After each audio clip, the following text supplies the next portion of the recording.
Hadirin jamaah rahimahullah, marilah kita selalu bersyukur kepada Allah Subhanahu wa taala atas limpahan rahmat, nikmat, taufik dan hidayahnya kepada kita bersama, sehingga pada malam hari ini kita semuanya bisa menjalankan kewajiban kita sholat maghrib berjamaah dan dilanjutkan thalabul ilmi. Mudah-mudahan apa yang kita lakukan diridhoi oleh Allah Subhanahu wa taala. Hadirin jamaah rahimahullah, kita membahas kitab tauhid ini sudah masuk pada bab yang ke-40 ya. Pada bab 40 itu judulnya yakfuruna birrahman. Mengingkari sebagian dari asma. Yungkiru fi asma'illah. Mengingkari sebagian asma-asma Allah. Berkali-kali disampaikan bahwa asma Allah itu asmaun awsofun. Namanya Allah dan sifatnya itu melekat jadi satu. Nah, kalau Allah Subhanahu wa taala itu mempunyai sifat Ar-Razzaq, ya Allah betul-betul yang maha memberi rezeki. Semua rezeki yang kita terima itu datangnya dari Allah Subhanahu wa taala. Kita mengakui atau tidak begitu. Nah, karena di judul yang selanjutnya itu adalah ya'rifu nikmatallahi tsumma yunkirunaha. Orang itu mengetahui kalau rezeki itu dari Allah, tapi kadang-kadang orang itu mengingkari. Kayaknya saya dapat rezeki itu karena saya bekerja, karena ilmu saya, karena itu. Apakah orang yang pinter seperti sampean rezekinya kayak sampean semua? Apakah orang yang berdagang seperti sampean rezekinya seperti itu semua? Tidak. Dulu sudah dibahas itu. Jadi asmanya Allah dan sifatnya itu sama.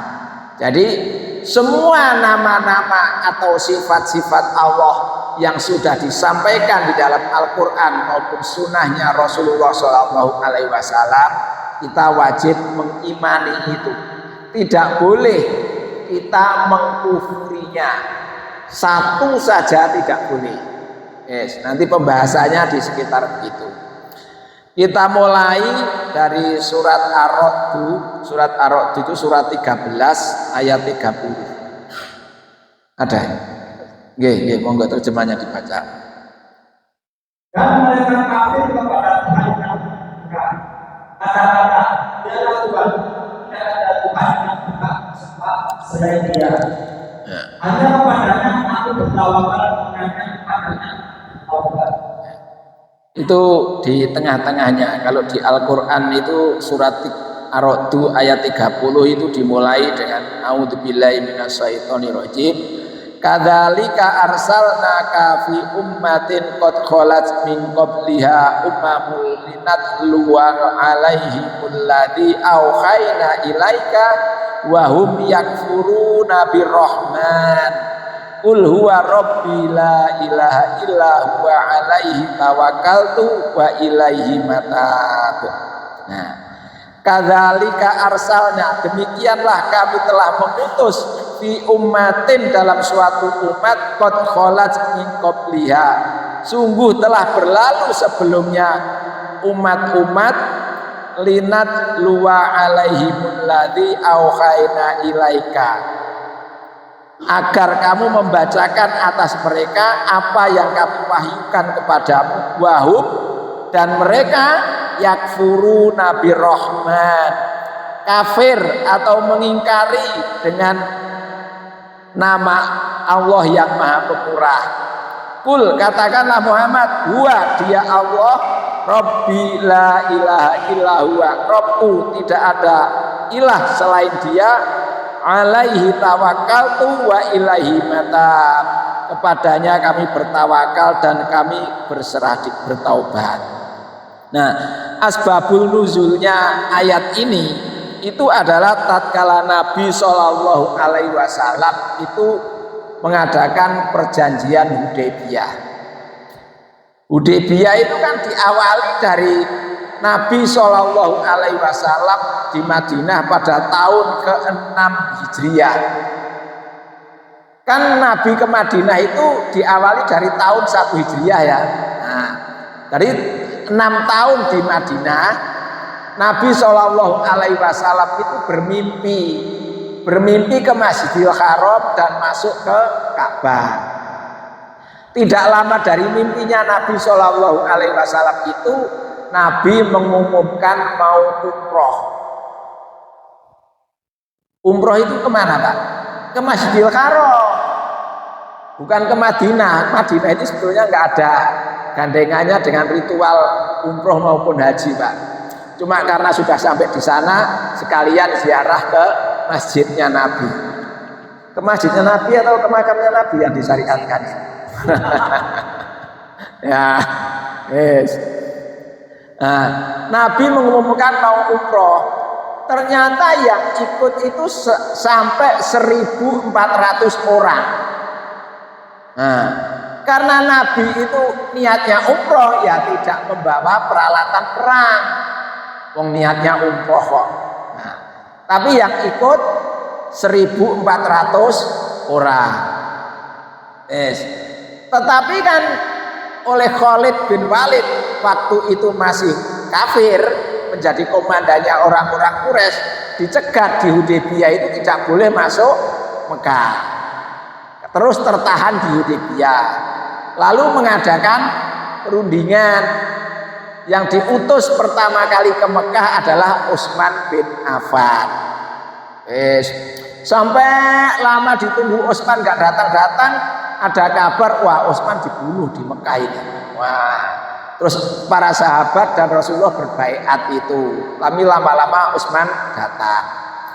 Terus yang terjadi perundingan Hudaybiyah, akhirnya yang jadi juru rundingnya dari orang-orang kafir Quraisy itu adalah Suhail.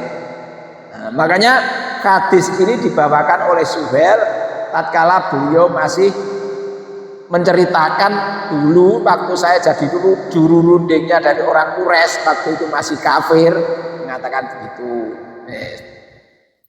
Lama arada Nabi sallallahu alaihi wasallam yaktuba sulha fi azwatil Hudaybiyah fa'al qala lil katibi.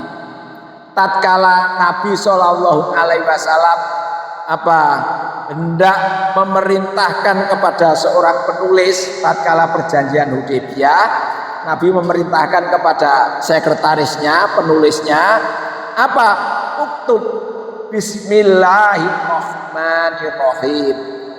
Tulislah. Jadi di surat perjanjian itu diawali tulisan dengan bismillahirrahmanirrahim.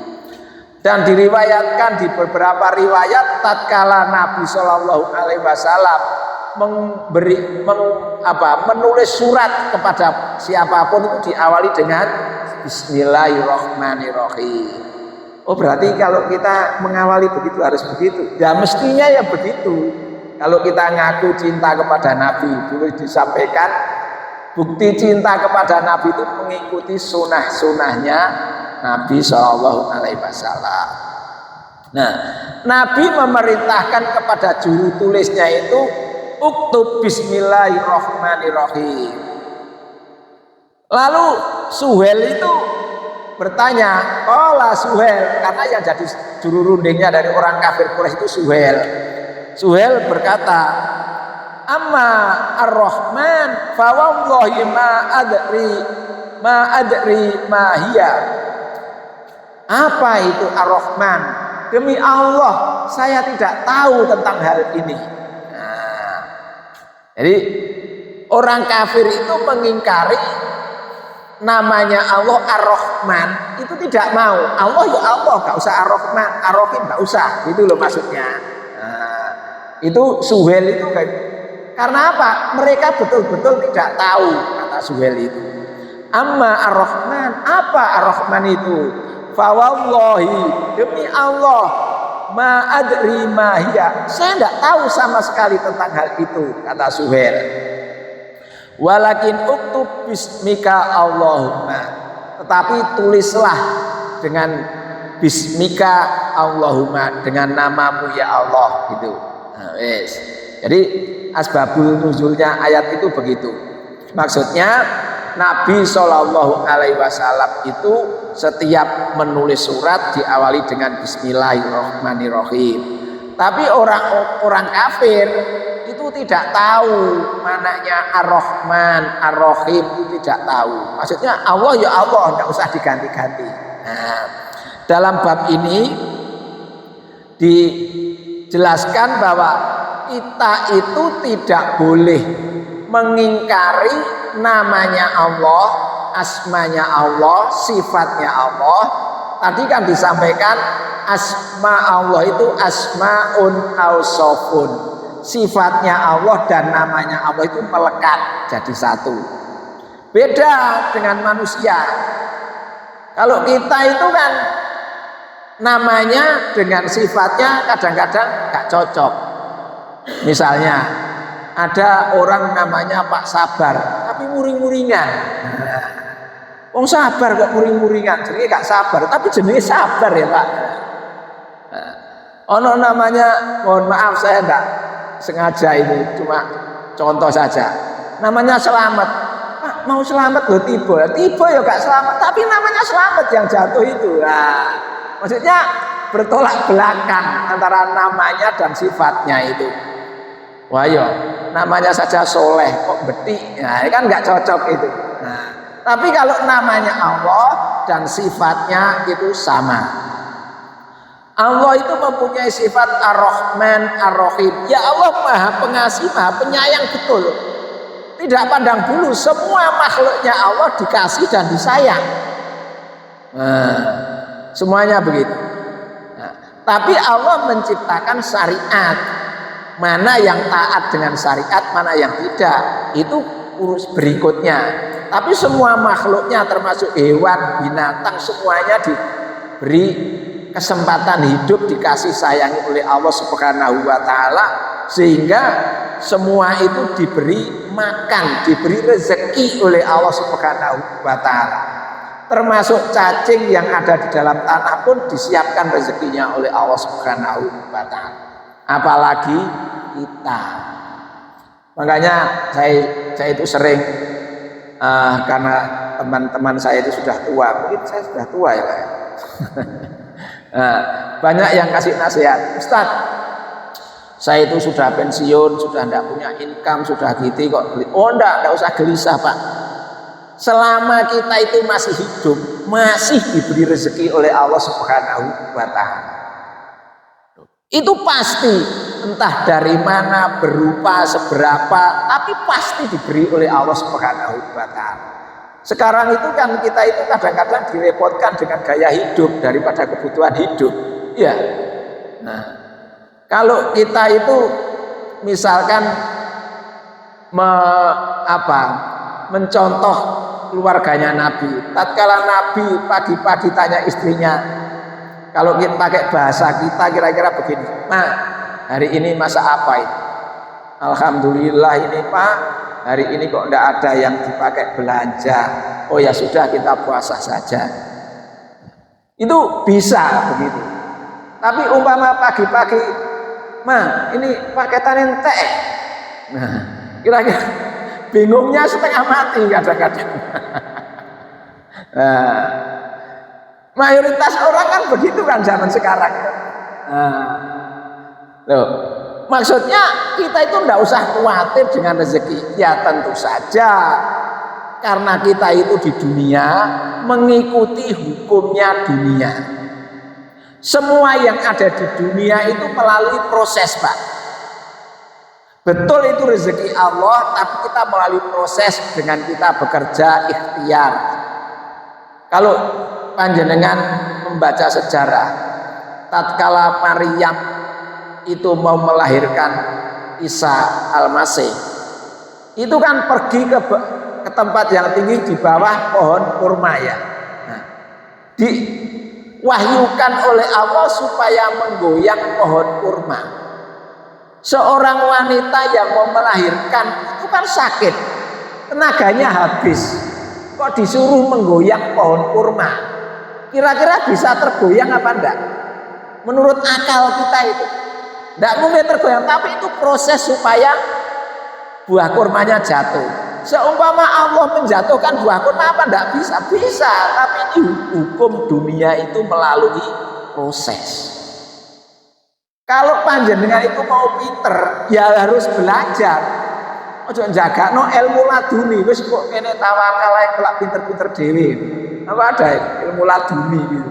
Nah, enggak, di dunia harus melalui proses. Jadi asmanya Allah dan sifatnya itu sama. Maka orang tidak boleh mengufuri, mengingkari salah satu asmanya Allah Subhanahu wa ta'ala.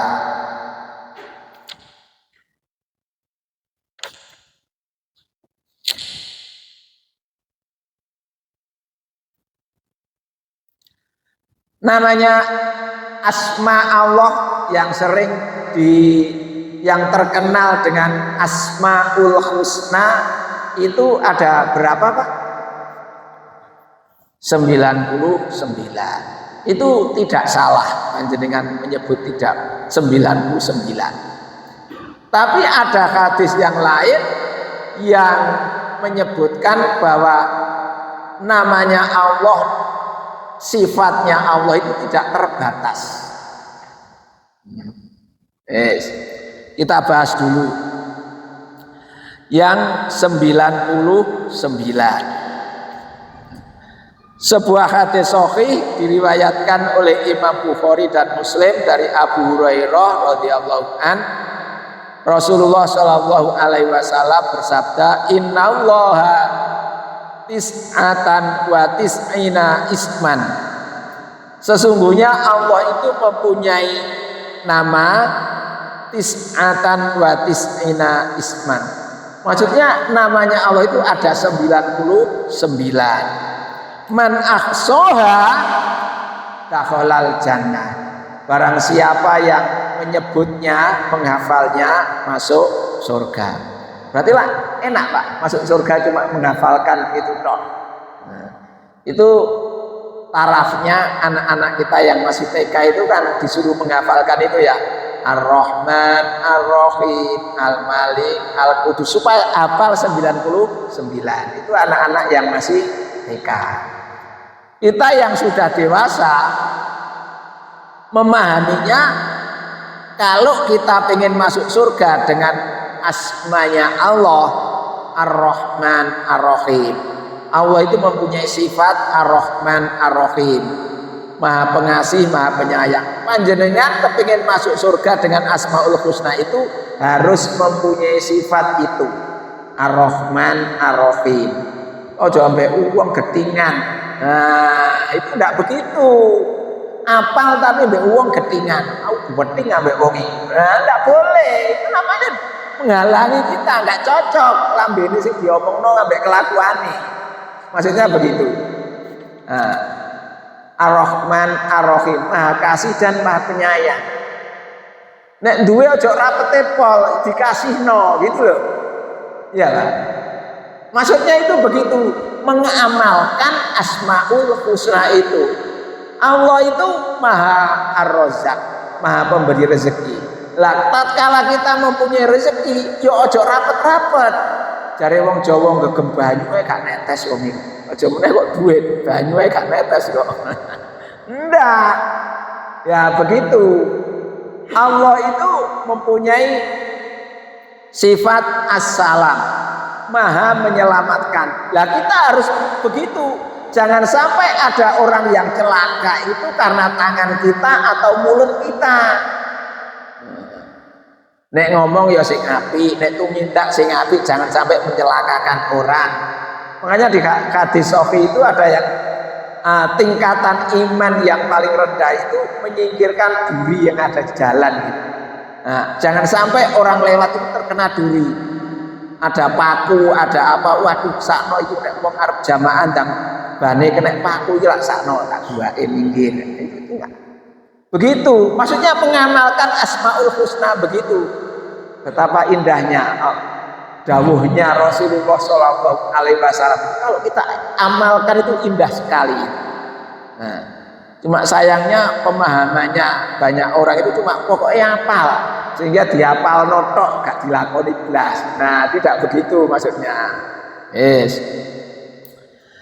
Tapi dalam sebuah hadis yang diriwayatkan oleh Imam Ahmad, hadis nomor 452 oleh Ibnu Hibban 2372, hadis riwayat Imam Tobroni 10.352, sahih menurut syarat Muslim, dari Ibnu Mas'ud radhiyallahu an, Rasulullah Shallallahu Alaihi Wasallam itu pernah berdoa kepada Allah, as'aluka bikulli ismin huwa laka sammaita bihi nafsaka. Aku mohon kepadamu ya Allah dengan setiap nama yang baik yang telah engkau gunakan untuk dirimu. Au anzaltahu fi kitabika, atau yang telah engkau turunkan dalam kitabmu. Au alamtahu ahadan min khalqika, atau telah engkau ajarkan kepada seorang dari makhlukmu. Tartabihi fi ilmil ghaibi indaka, atau yang engkau khususkan untuk dirimu dalam ilmu ghaibmu. Nah, maksudnya tidak semuanya Asmaul Husna itu sudah diajarkan oleh Allah kepada Nabi, tapi ada yang disimpan oleh Allah Subhanahu wa Ta'ala dalam ilmu ghaibnya. Maka dulu di bab 17, bab 17 itu bab apa Pak? Eling apa gak? Biyen gak eling, saiki lali. Bab 17 itu bab syafaat. Tatkala Rasulullah Shallallahu Alaihi Wasallam sujud lama di bawah arsy dengan puji-pujian yang belum pernah disampaikan di dunia itu Pak. Nah, dulu pernah disampaikan gitu ya Pak ya, pada bab syafaat itu. Yes. Jadi namanya Allah, sifatnya Allah itu tidak terbatas pada bilangan tertentu. Ini tidak kontradiktif, tidak bertentangan dengan yang mengatakan bahwa namanya Allah ada 99 tadi. Misalnya begini, ini ada seorang bapak, ini peternak kambingnya banyak sekali. Dia bilang gini, untuk apa kambing yang saya siapkan untuk kurban tahun depan itu 99. Apa berarti bapak ini kambingnya cuma 99 kok peternak besar? Kan tidak. Nah, yang kami siapkan untuk kurban tahun depan 99. Ini juga mengatakan begitu maksudnya. Namanya Allah itu tidak terbatas pada hitungan tertentu dan bilangan tertentu. Yes. Nah, kita itu tidak boleh namanya Allah itu ya sesuai dengan teksnya itu, tidak boleh kita takwilkan atau alihkan maknanya. Misalnya di dalam surat Toha, surat Toha itu surat 20, surat 20 ayat 5. Monggo baca terjemahannya. Miliknya lah apa yang ada dan apa yang ada di dalam dan apa yang ada. Ayat 5, Ar-Rahmanu 'alal arsy istawa. Yaitu yang Maha Pengasih dan bersemayam di atas arsy. Ar-Rahmanu 'alal arsy istawa. Allah yang Maha Pemurah itu bersemayam di atas arsy. Ada orang itu yang tidak suka kalau begitu. Loh Pak, Allah kok bersemayam? Kalau bersemayam itu kan berarti butuh tempat, butuh ruang. Ya. Kalau zaman dulu saya ngaji itu pakai bahasa Jawa Pak. Ar-Rahman 'alal arsy istawa. Allah kang maha murah tur welas asih alal arsistawa jumeneng ing atase ares. Nah, jumeneng bahasa Jawa ini Pak. Nah, berarti butuh ruang, butuh tempat. Terus bagaimana caranya? Oleh ulama-ulama yang dipakai rujukan itu adalah pendapatnya Imam Malik. Imam Malik mengatakan yang pertama, al-imanu bihi wajibun. Iman terhadap ayat itu tadi Pak, surat Tuhan ayat 5, itu hukumnya wajib. Semua orang beriman, orang mukmin wajib mengimani Al-Quran. Satu ayat saja yang dikufurinya, orang itu cukup dianggap kafir. Ya, paham ya Pak ya? Berarti iman terhadap ayat ini hukumnya wajib. Al-istiwa'u ma'lumun, kata Imam Malik. Beristiwa, bersemayam, semuanya sudah paham Pak, begitu. Al-kaifi majhulun. Bagaimana caranya Allah bersemayam? Majhul, tidak diketahui. Wasu'alu bid'atun. Orang bertanya begitu, bagaimana? Kaifa istawa al-ars. Bagaimana caranya Allah beristiwa di ars itu? Itu termasuk bid'ah, orang tanya begitu. Cek kerenge Pak, cuma takon ae kok dilono bid'ah. Ayat ini sudah ada sejak zaman Nabi Shallallahu Alaihi Wasallam, sudah dipelajari oleh Nabi dan diajarkan kepada para sahabat. Para sahabat yang cerdas-cerdas begitu, tidak ada satupun sahabat yang bertanya kepada Rasulullah Shallallahu Alaihi Wasallam. Maksudnya apa? Yang berkenaan dengan zatnya Allah, kita itu hanya disuruh beriman. Tidak disuruh, cuma disuruh beriman, tidak direka-reka Pak, tidak dialihkan. Paham sampai di sini? Mungkin ada yang ditanyakan, kalau nggak paham. Nah, kalau sudah paham dilanjut. Jadi masalah zatnya Allah, kita itu tidak boleh mereka-reka. Oh, kira-kira ngene ya. Wasi'a kursiyus samawati wal ard. Luasnya kursinya Allah itu seluas bumi dan langit. Ya wis diimani gitu saja. Repot apa kita cuma beriman gitu saja? Loh, laga ilmiah Pak. Nah. Kita itu di bidang tertentu itu hanya beriman saja Pak. Panjenengan kalau dikatakan neraka itu panasnya membakar begitu, sampai apa?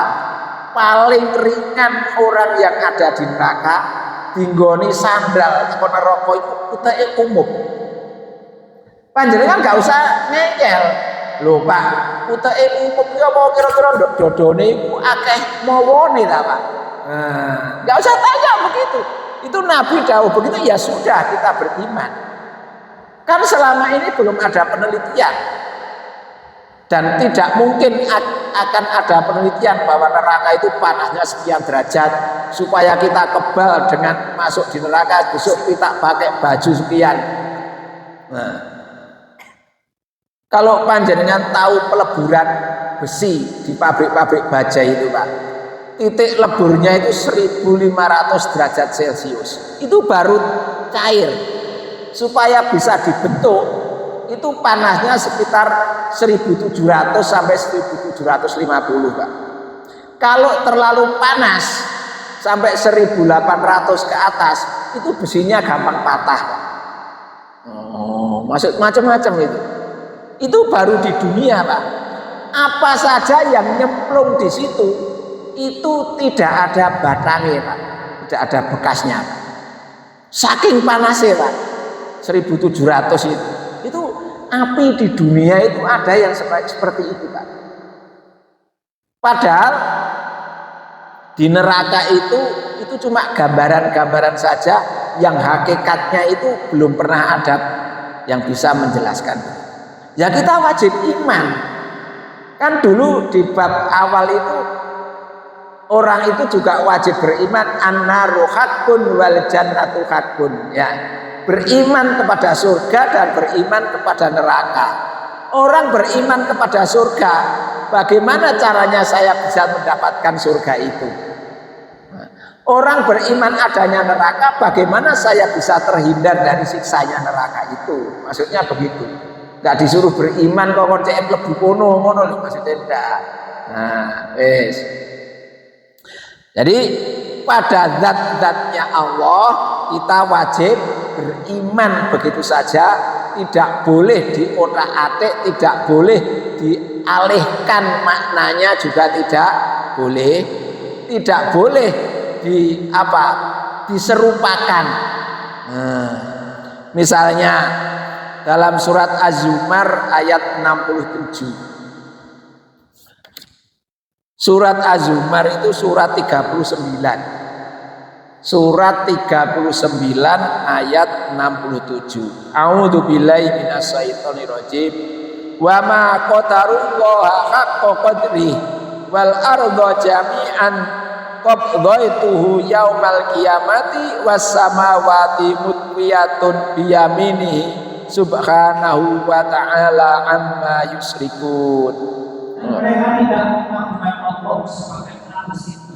Padahal disebutkan dalam pada nikmat anak itu hidup dengan anak-anaknya, masuk dia dan mau dia dari apa yang berhasil. Wa ma qadarullaha haqqa qadri. Mereka itu tidak mengagungkan Allah sebagai mestinya. Allah itu kan yang maha agung. Mestinya kita mengagungkan Allah. Bagaimana cara kita mengagungkan Allah? Ya mengimani, menghormati semua yang didahulukan Allah itu. Termasuk tentang zatnya Allah ada Asmaul Husna, kita wajib iman itu dan mengagungkan itu. Nah, wal arda jami'an qabdaituhu yaumal qiyamah, dan bumi ini semuanya ada di dalam genggamannya. Umpama bumi ini dihoyak karo Allah, terjadi apa Pak? Gempa. Repot kabeh apa enggak? Nah, itu di tangannya Allah. Kok kadang-kadang kita itu sombong. Nah, kayak dua jabatan titike sombong wis. Mau bumi sampe gedene dalam genggamannya Allah. Dioyak titik ngono wis kok repot kabeh. Nah. Wasamawati mutwiyatun biyamini, dan langit itu nanti akan digulung oleh Allah dengan tangan kanannya. Berarti Allah punya tangan kanan. Ya kita imani begitu saja. Panjenengan enggak boleh tanya. Tadi kan sudah disampaikan. Ya tangan itu seperti apa? Kita semua paham. Al-imanu bihi wajibun. Iman terhadap ayat ini hukumnya wajib. Dengan tangan kita semuanya sudah paham tangan itu bagaimana. Al-kaifu terus koyo opo Pak? Tangannya Allah majhul, tidak ada keterangan. Kita tidak boleh mikir, itu tidak boleh. Angen-angen koyo opo. Wasu'alu bid'atun, tanya itu bid'ah. Ayat ini sudah ada sejak zaman Nabi. Tidak ada sahabat itu yang tanya kepada Nabi, kaifa yadullah ya Rasulullah, bagaimana bentuknya tangannya Allah ya Rasulullah. Tidak ada yang tanya begitu. Nah, kadang-kadang kita itu menemukan suatu kata-kata, katanya sama, maksudnya namanya itu sama, tapi hakikatnya beda. Misalnya, ono bapak-bapak iki tantang gawe ngomong, Pak, palune mau dagek endi? Iku lho nanggone dhuwure lambene sumur. Misale. Apa padha lambene sumur ambek lambene sampean? Nah. Ono tukang kayu gawe meja. Gaya apa, Pak? Gawe sikile meja. Apa padha sikile meja karo sikile sampean? Padha-padha sikil. Ini juga begitu, tidak sama. Bagaimana bentuknya, seperti apa, majhul, tidak ada keterangan. Pokoknya kita cukup iman saja begitu. Kalau ini diterjemahkan macam-macam, nanti bisa orang itu menjadi imannya terganggu. Yes. Jadi berkenaan dengan zatnya Allah itu kita wajib beriman saja. Wis tidak usah direka-reka. Subhanahu wa ta'ala amma yusyrikun. Maha suci Allah dari apa yang mereka persekutukan. Maksudnya orang-orang yang berpikir itu nanti malah menjadi syirik, Pak. Menjadi syirik. Nah, kan kadang-kadang kita itu ada orang yang ngaku pinter tapi kebablasan. Saya pernah mendengarkan ceramah. Iblis itu kan taat kepada Allah ya Pak ya, beriman kepada Allah ya. Nah, iblis itu taat kepada Allah dan beriman kepada Allah sekian ribu tahun. Apa sih kesalahannya iblis sehingga dilaknat dan diusir oleh Allah dari surga ini? Salahnya itu cuma satu Pak. Tidak manut sama dawuhnya Allah. Satu tok Pak yang tidak dianut sama iblis itu. Apa? Membangkang tatkala Allah menyuruh sujud kepada Nabi Adam. Ada orang yang ceramah, yo bener iblis itu sujud kepada makhluk kan syirik Pak. Nah, sujud dalam arti itu kan tidak berarti sujud menyembah, sujud penghormatan. Nah, kadang-kadang ada orang bener berarti iblis itu termasuk mentauhidkan Allah karena taat kepada aturannya Allah, tidak boleh sujud kecuali kepada Allah. Sujud yang diperintahkan Allah kepada iblis itu bukan sujud menyembah manusia Nabi Adam, tapi sujud penghormatan karena itu perintah Allah. Nah, iblis melanggar satu perintah diusir oleh Allah dan dilaknat sampai yaumul kiamat. Kira-kira berapa perintah Allah Pak yang sudah kita langgar kira-kira? Kok kadang-kadang kita itu merasa lebih bersih, lebih apik daripada iblis itu. Nah, makanya kita banyak-banyak bertobat. Yes. Jadi berkenaan dengan zatnya Allah itu kita hanya wajib beriman saja.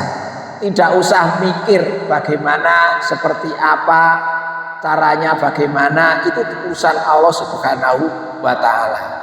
Lebih baik kita itu mengikuti Nabi dan para sahabat dalam memahami itu.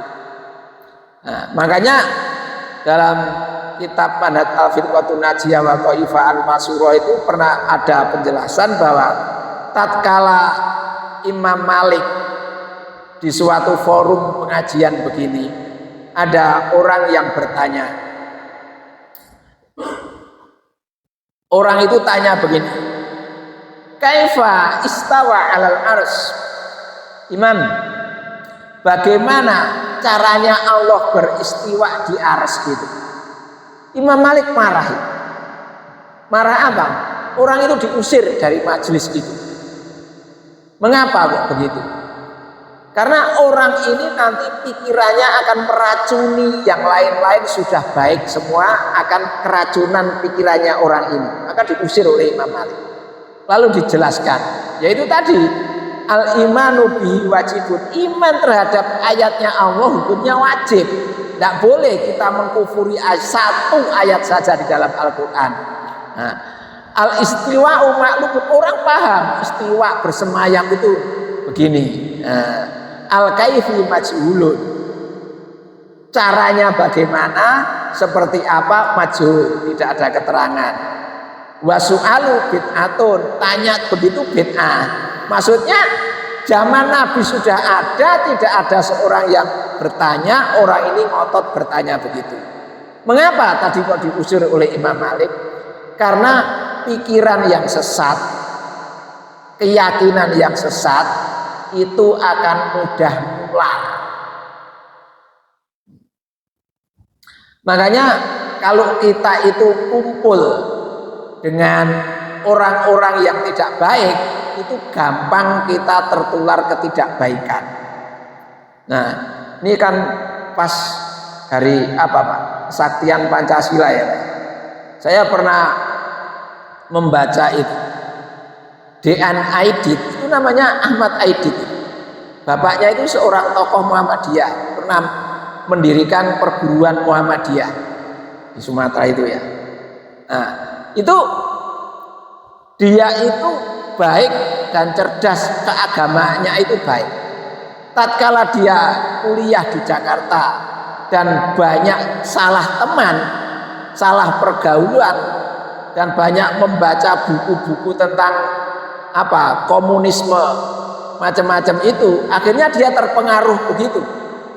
Sampai hayatnya itu dia akan memperjuangkan, bahkan tatkala dieksekusi oleh Kopassus yang waktu itu masih RPK ya. Nah, itu kan sedang pidato tentang mengunggul-unggulkan PKI. Jadi su'ul khotimah itu. Mengapa? Karena kumpul dengan orang yang tidak baik. Nah, makanya Imam Malik itu ada orang yang tidak baik tentang akidahnya diusir, kok nulari koncone. Nah, jadi demikian bisa ya.